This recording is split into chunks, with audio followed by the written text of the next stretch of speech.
Bon, c'est l'hiver et je pense qu'il va falloir commencer à penser à pêcher d'autres poissons. Salut à tous, on espère d'être très bien pour notre part, ça va nickel et comme tu peux voir on est encore en studio. Voilà, ça fait partie des vidéos, comme je disais, une fois par semaine, il y aura une vidéo en studio et aujourd'hui on va parler de la perche. Et oui, de la perche qui est, voilà, fait partie des petits carnassiers que l'on peut pêcher durant forcément l'hiver.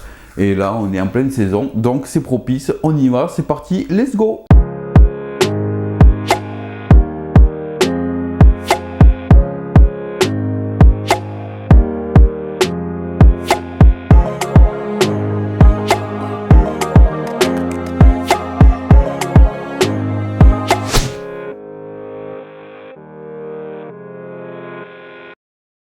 Bon, j'espère que tu es installé confortablement. On va parler de pas mal de petites choses, de comment pêcher la perche, mais surtout d'énormes perches et durant l'hiver et le plus simplement possible. Voilà. On va pas commencer à chercher les choses les plus techniques, les choses les plus farfelues. On va rester ciblé sur la simplicité, des choses qui sont aussi par moments peut-être oubliées, et puis des choses aussi à tester.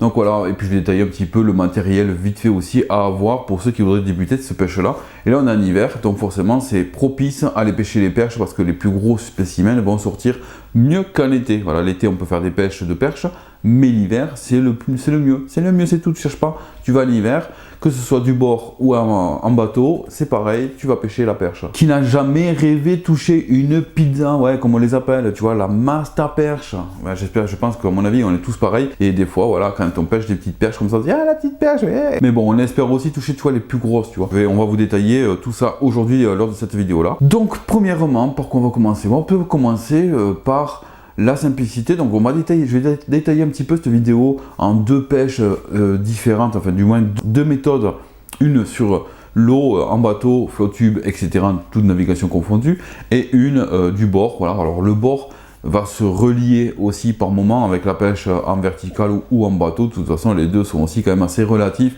tout dépend des spots que tu cherches. Donc premièrement, voilà, si tu es du bord avec ta canne lancée, alors en canne je vous préconise des cannes assez fines, on est là pour pêcher la perche, mais qui peuvent aussi quand même contrer certains gros poissons, puisqu'on pourrait aussi par moment toucher du brochet et du sambre. Donc il faut trouver un compromis. Moi voilà, pour référence, j'ai une canne Vengeance de chez Shimano, c'est une 3,15 grammes et elle fait un peu tout, tu vois. Donc finalement j'ai pu toucher même des grosses carpes avec, mais ça c'est autre chose.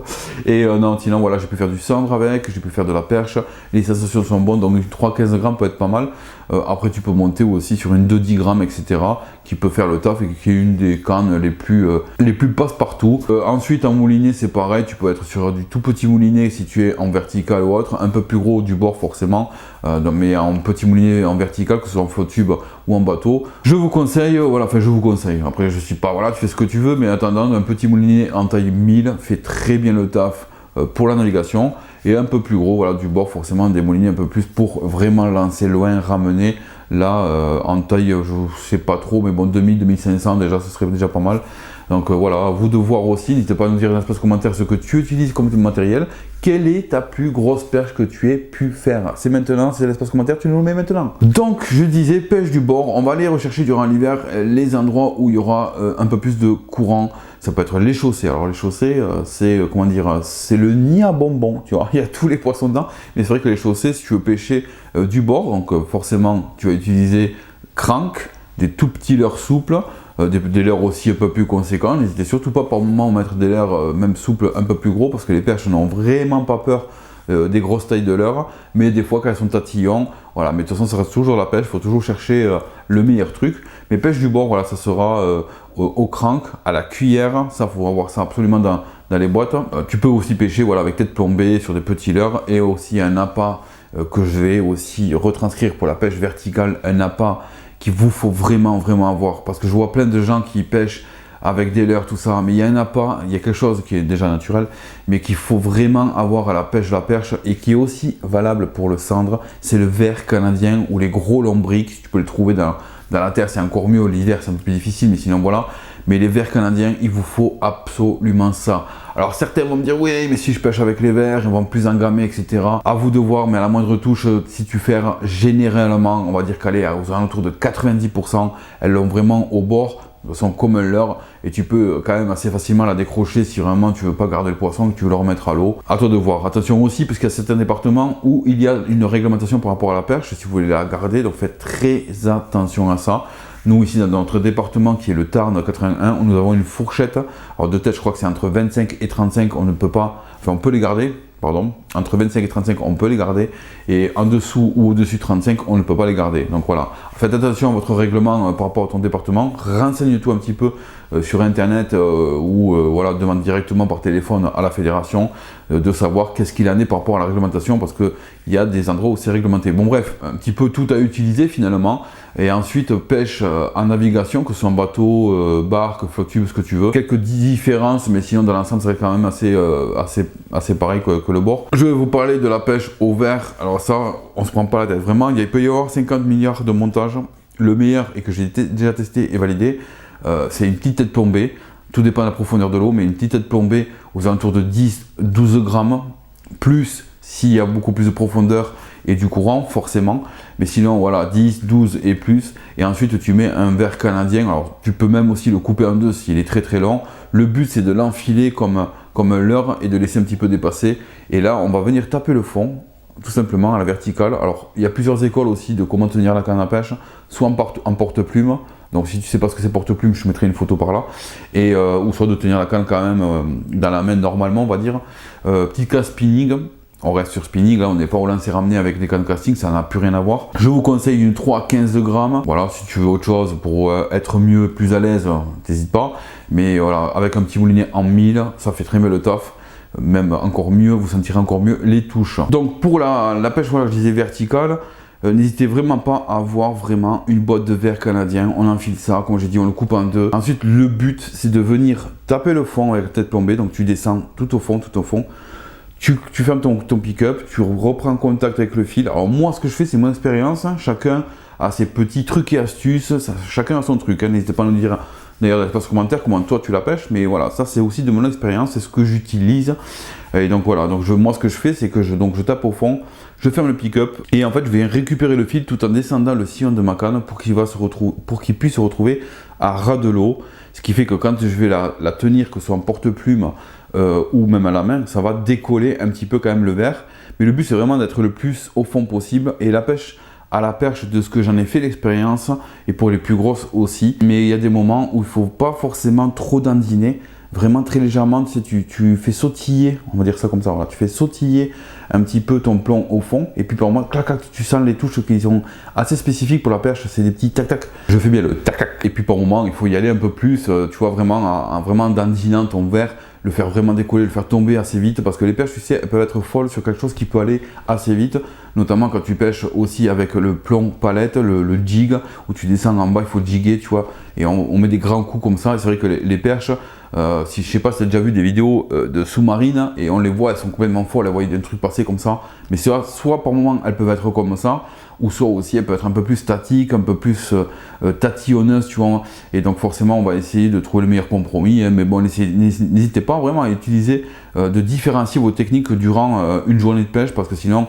vous allez, si vous cantonnez sur une seule technique, par moment tu te casses les dents, tu fais capot, et ça c'est parce que tu as aussi oublié, je pense, de mettre le pouce bleu, de faire capot, hein, ça je te l'avais dit. Voilà, pour la pêche au verre, c'est vraiment ayez une boîte de verre avec vous. Ensuite, des petits leurres, des leurres un peu plus conséquents, des colométries aussi différents.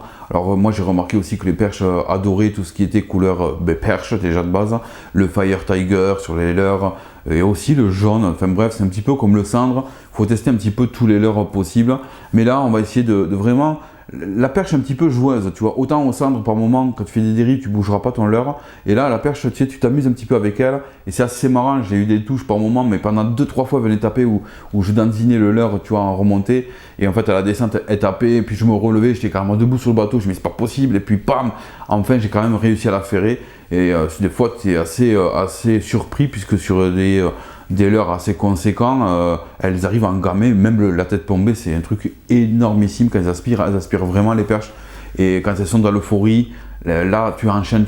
Alors après il y a plusieurs écoles pour ceux qui les relâchent dans l'eau, et de dire ouais mais elles font peur aux autres perches, on ne sait pas trop réellement ce qu'il en est, est-ce que vraiment elles font peur aux autres ou pas, je sais pas, écoute, j'en sais rien, dis-nous tout dans l'espace commentaire, mais bon, moi l'expérience que j'en ai fait, pas forcément. Ensuite, faites attention aussi quand vous êtes soit du bord ou en navigation et même durant l'hiver, parce que nous on l'a remarqué, il peut y avoir des moments d'euphorie de chasse. En fait, toutes les perches à un moment donné vont commencer à monter, alors il suffit qu'il y en ait une qui chasse, les autres suivent, hein.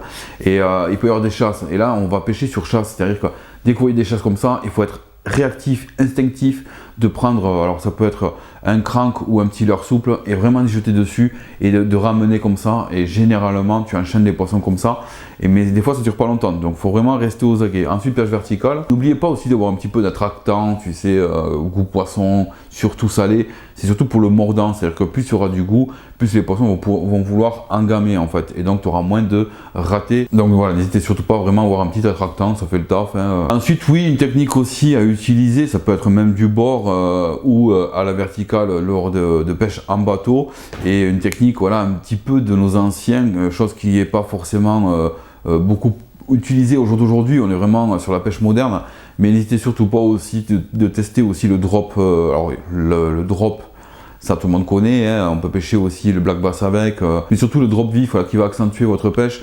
parce que c'est vrai que les perches par moment elles attaquent les petits bancs de poissons comme les cendres et autres, et par moment tu pourras passer le ver canadien, tu pourras passer tous les leurres du monde possible, elles ne s'attaqueront pas, et il suffira juste de monter en drop avec un hameçon simple ou deux comme tu veux, et d'y mettre un petit vif, une petite tablette, un petit gardon tout petit, et tu verras, tu vas être vachement étonné parce que la pêche verticale, et notamment aussi pour les cendres, ça marche énormément. Le naturel, comme j'ai dit, ça restera le naturel. Voilà, ça pourra, les leurres, il y a plein de leurres qui fonctionnent, mais le naturel vraiment restera le naturel. Donc voilà, n'hésite pas. Donc le montage pour le drop, vous montez ça en drop facilement avec des plombs assez conséquents par rapport à la profondeur de l'eau, au courant toujours pareil. Et ensuite un hameçon, alors en taille, je sais pas trop en tête les tailles pour les drops, mais les hameçons à drop standard pour même le black bass fait le taf. Voilà, et le but c'est de venir locher des petits gardons ou ablettes, mais n'hésitez surtout pas, même du bord, vous pouvez lancer comme ça votre drop, ça tombe au fond, généralement juste en tenant dans les premières secondes, ça tape direct, c'est assez énorme. Il y a aussi la pêche du bord, ça peut être aussi la pêche au vif avec un bouchon, il y a pas mal de méthodes aussi comme ça, mais bon voilà, je vais rester un petit peu sur le côté de pêche verticale, et en mélangeant aussi avec les techniques de pêche moderne, bien sûr, parce que ça en fait partie. Donc n'hésite pas à me dire dans l'espace commentaire qu'est-ce que tu utilises le plus pour pêcher la perche, que ce soit en vertical pour ceux qui pêcheraient en bateau, flotte-tube et autres, et aussi pour ceux qui pêcheraient du bord, et quelle est la plus grosse perche que tu aies pu faire, et avec quelle technique surtout, ça m'intéresse énormément. Donc voilà, je pense que j'ai fait un petit peu le tour, donc j'espère t'avoir un petit peu aiguillé de pouvoir débuter la perche, ou peut-être des choses que tu savais peut-être pas et que finalement je t'ai appris. On en apprend tous les jours, nous aussi avec Johanna on en apprend tous les jours sur la pêche, et aussi l'expérience, ça en fait partie, voilà, de tester pas mal de choses. Je sais pas si j'ai oublié pas une petite chose, c'est pas une vidéo comme j'ai dit qui sera sur les techniques, les grosses techniques, en tout cas on va pas rentrer dans la technicité de chaque chose, je veux rester sur une pêche simple, et c'est aussi pour vous faire plaisir. Du coup j'espère qu'on vous a aidé lors de cette vidéo de pêche, de la perche. N'hésitez pas à y aller, vraiment c'est le moment, là vraiment le moment des percidés, d'y aller, que ce soit les cendres, que ce soit la perche, c'est le moment vraiment. Les eaux sont froides, et plus les eaux vont être froides, plus les poissons vont être actifs. Alors ils vont se cibler certes sur les boules de vif comme on dit, mais n'hésitez vraiment pas à y aller, à prospecter. Et on fera une vidéo d'ailleurs aussi pour vous démontrer qu'on fait peut-être pas plus de poissons, mais en tout cas on fait du poisson par moment, sans avoir d'éco-sondeur, sans avoir rien, juste une navigation certes, un petit bateau, un flotte-tube, mais sans éco-sondeur. Il suffit juste de connaître un peu les endroits, et puis de se laisser porter vraiment par la pêche elle-même, d'être beaucoup plus concentré plutôt que d'avoir tout le temps les yeux rivés sur l'éco-sondeur, qui peut vous servir à savoir où sont les vifs, le poisson fourrage qu'on appelle, et aussi de savoir un peu plus les fonds. Mais après il ne faut pas hésiter non plus, voilà, à se concentrer sur notre pêche sans forcément utiliser tout ça. Donc voilà, donc j'espère que cette vidéo vous a fait plaisir les potes. En tout cas j'ai pris un pied à faire cette vidéo et à pouvoir aider peut-être les débutants. Et n'hésitez pas, voilà, à venir sur Instagram et aussi sur Facebook, tu tapes Rotofish, et de nous envoyer par rapport à cette vidéo là, par rapport à pas mal de deux choses, vos photos des poissons que vous avez fait. Donc là ça peut être la perche, mais aussi voilà, tu nous envoies tout ce que tu en as envie. N'hésitez pas, surtout, on attend ça avec impatience de pouvoir voir ça. Et puis on fera peut-être une vidéo aussi en fin d'année sur vos photos, vos pêches de 2023. Allez, pourquoi pas. Si on fait ça, allez, une fois par an, ça peut être sympa aussi de faire ça. Et on espère que ça vous fera surtout plaisir. Sur ce, je vous dis, prenez soin de votre famille, de tout votre entourage. Prenez soin de vos poissons, prenez soin de la nature surtout. Surtout la nature, les potes. N'hésitez pas à le nettoyer quand c'est, même si c'est pas vous, nettoyer. On s'en fiche, un papier, tu le ramasses. Et au moins tu seras tranquille et tu seras fier de ce que tu fais. Et tu devras rien aux autres. En tout cas, c'est tout pour moi. Et je vous dis à la prochaine vidéo. Et sur ce c'est tout. Voilà, ciao ciao. Voilà. Et j'attends tes photos de perche. Allez, ciao.